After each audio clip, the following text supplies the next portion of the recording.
नमस्कार मैत्रिणींनो, ज्योत्स्ना रेसिपीमध्ये आपले खूप खूप मनापासून स्वागत आहे। आज आपण ठेचा टाकून झणझणीत अशी मस्त टमाटरची चटणी बनविणार आहोत। भाकरीसोबत ते एकच नंबर लागते ही, चवीला अप्रतिम, खूपच छान।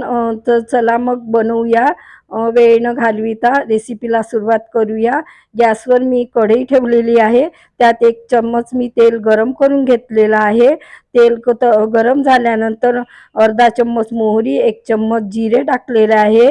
जिरं मोहरी छान फुलू द्यायची, तडतडू द्यायची। त्यानंतर बघा मी असा ठेचा तयार करून घेतलेला आहे। मिरची, आलं, लसूण आणि जिरं टाकलेलं आहे आणि छान हा ठेचून घेतलेला आहे। अशा पद्धतीने मस्त असा ठेचा टाकून घ्यायचा आहे आणि हा मस्त तेलात परतवून घ्यायचा आहे। चिमूटभर हिंग टाकायची आहे आणि एक कांदा मी असा मोठा होता तर तो चिरून घेतलेला आहे, तोही टाकून घ्यायचा। लक्षात ठेवायचं आहे की आपल्याला हे मिश्रण छान असं म्हणजे कच्चेपणा जाईपर्यंत ठेच्याचं तोपर्यंत छान शिजवून घ्यायचं आहे।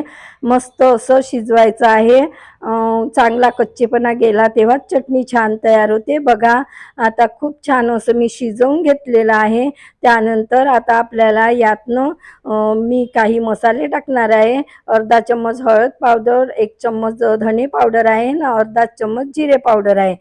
लक्षात ठेवायचं आहे आपण मिरच्या टाकलेल्या आहे, त्यामुळे ना मी इथे म्हणजे तिखट वापरलेलं नाही आहे आणि चवीपुरतं मीठ टाकायचं आणि हे मिश्रण छान असं मस्त आपल्याला शिजवून घ्यायचं आहे। व्यवस्थित शिजल्यानंतरच आपल्याला यातनं मी बघा 4 असे टमाटर छान लाल लाल होते पिकलेले, मस्त असे मी कापून घेतलेले आहे बारीक असे आणि ते आता मिक्स करायचे आणि छान याला मऊसूत येईपर्यंत मस्त शिजवायचं आहे।